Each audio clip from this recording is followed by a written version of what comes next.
का समय आज की कार्यसूची समाप्त होने तक के लिए बढ़ाया जाए। धन्यवाद महोदय। आज की कार्यसूची होने तक बढ़ाया जाता है। धन्यवाद महोदय। मैं मांग संख्या 26 पर चर्चा करते हुए युवा मामले एवं खेल विभाग के संदर्भ में सरकार का ध्यान विधानसभा क्षेत्र 84 तथा प्रदेश के समस्त अनुसूचित क्षेत्रों की ओर आकर्षित करना चाहूँगा। आज मैं इस सदन में खड़ा हूँ, पर बोलने से पहले मैं कहना चाहूँगा कि अनुसूचित क्षेत्र के युवाओं के साथ खिलवाड़ ना करें, क्योंकि मैं आज किसी राजनीति विषय पर नहीं, इस प्रदेश के युवा की बात करने आया हूँ, जिसकी आंखों में सपने हैं लेकिन जिसके आगे बेरोजगारी की दीवार खड़ी है। माननीय सभापति महोदय, वो युवा जिसने खेतों में काम करते करते किताब पकड़ी, जिसकी माँ ने 2 वक्त की रोटी छोड़ दी ताकि बेटा कोचिंग जा सके, जिसके पिता ने बैल बेचकर मोबाइल दिलाया ताकि बेटा पढ़ ले, कुछ बन जाए, समाज और गांव में अपना नाम कमा जाए, वो आज सरकारी नौकरी की उम्मीद में 5-5 साल से सरकार इंतजार कर रहा है।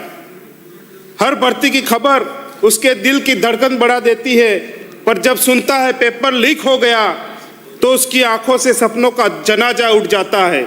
चाहे सरकार किसी की भी रही हो, सरकार हमेशा कहती है प्रक्रिया जारी है। कौन सी प्रक्रिया जारी है महोदय? वो प्रक्रिया जिससे पेपर लीक होते हैं, वो प्रक्रिया जिससे परिणाम वर्षों तक रोके जाते हैं, वो प्रक्रिया जिससे अनुसूचित क्षेत्र का हक कागजों पर दबा रहता है। और सबसे ज्यादा पीड़ा आदिवासी क्षेत्रों के युवाओं की है, जहां ना कोचिंग है, ना गाइडेंस है, ना डिजिटल सुविधा है, ना नेटवर्क है, फिर भी वो जंगलों से उठकर प्रतियोगिता की दुनिया में कदम रखता है, पर सिस्टम उसे वहीं गिरा देता है जहां से उसने उठना शुरू किया था। माननीय सभापति महोदय, अनुसूचित क्षेत्र का युवा नशे का शिकार हो रहा है, पर यह नशा कहां से आ रहा है और कैसे आता है, इस पर भी सरकार काम करे। माननीय सभापति महोदय, 84 विधानसभा क्षेत्र राजस्थान में सर्वाधिक लिंगानुपात वाला क्षेत्र है। यहाँ हमारे सामाजिक संस्कारों और बेटियों के सम्मान की मिसाल है।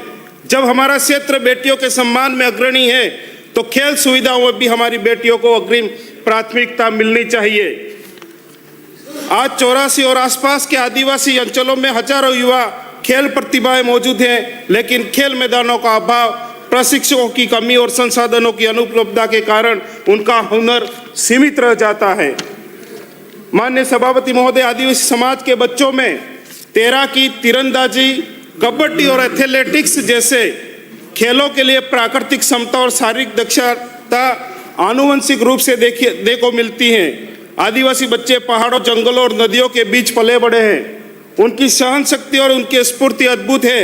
यदि इन बच्चों को वैज्ञानिक प्रशिक्षण, स्पोर्ट्स साइंस, नियमित प्रतियोगिताएं और भाषण पोषण भत्ता दिया जाए तो ये अंतर्राष्ट्रीय मंच पर देश का नाम रोशन कर सकते हैं। आज विश्व एथलेटिक्स में गति का प्रतीक माने जाने वाले उसेन बोल्ट ओलंपिक रिकॉर्ड भी आदिवासी बच्चे तोड़ सकते हैं, बशर्त यह है कि उनको भी शहरों जैसी सुविधा उपलब्ध कराई जाए। लेकिन सवाल यह है कि क्या हमने अपने आदिवासी युवाओं को वह सुविधा उपलब्ध करवाई जो बड़े शहरों के खिलाड़ियों को मिलती है? यदि समान अवसर और संसाधन उपलब्ध कराए जाए तो मैं इस विश्वास के साथ कह सकता हूं कि हमारे अनुसूचित क्षेत्र का आदिवासी युवा भी विश्व रिकॉर्ड तोड़ने की क्षमता रखता है। मैं सरकार से मांग करता हूं कि आदिवासी युवाओं के लिए रेजिडेंशियल प्रतियोगिता परीक्षा कोचिंग सेंटर हो, चिखली में गोविंद गुरु आधुनिक मिनी खेल स्टेडियम स्वीकृत किया जाए, अन्नपुरा में वीर कालीबाई क्लास व खेल छात्रावास स्वीकृत किया जाए, अनुसूचित क्षेत्र में तैराकी, तीरंदाजी, एथलेटिक्स के विशेष प्रशिक्षण केंद्र स्थापित किया जाए तथा युवाओं के लिए स्वरोजगार के लिए आसान ऋण अनुदान योजना लागू की जाए, ब्लॉक स्तर पर कबड्डी मैट की व्यवस्था करवाई जाए तथा प्रशिक्षित कोचों की नियुक्ति और खिलाड़ियों के लिए विशेष छात्रवृत्ति योजना लागू की जाए। माननीय अध्यक्ष महोदय, युवाओं को नशा मुक्त बनाने के लिए नशा मुक्त केंद्र प्रति ब्लॉक होने चाहिए और साथ ही आदिवासी अंचलों के पहाड़ों और जंगलों से निकलकर खिलाड़ी ओलंपिक में स्वर्ण पदक जीतकर भारत का तिरंगा लहराएंगे। माननीय अध्यक्ष महोदय, हम खेलों की बात करते अनुसूचित क्षेत्र की बात करते हैं तो सुशीला पारगी और रेणुका पारगी, जिसको क्रिकेट के भगवान माने जाने वाले सचिन तेंदुलकर ने ट्वीट किया था और हमारे कई नेता और मंत्रियों ने फोटो भी खींचे थे, और आज वो प्रतिभाएं गुम सी हो गई है। मैं कहना चाह रहा हूं, हमारे अनुसूचित क्षेत्र में, पहाड़ों में ऐसे कई सारी प्रतिभाएं हैं। अगर उनको सीमित संसाधन, अच्छे संसाधन उपलब्ध कराए जाए तो देश लेवल पर अपना नाम रोशन कर सकते हैं और देश के लिए विदेशों में जाकर के तिरंगा भी लहरा सकती है। मैं मांग करना चाहूँगा कि हमारे पड़ोसी विधानसभा में मुंगाना, लसाड़िया और खोदड़ी में खेल मैदान होना चाहिए और दरियावद में इंडोर स्टेडियम। अंत में मैं कहना चाहूँगा माननीय सभापति महोदय कि हमने जंगल बचाए, हमने आसमान भी बचाएंगे, खेल के हर मंच पर अपना परचम भी लहराएंगे।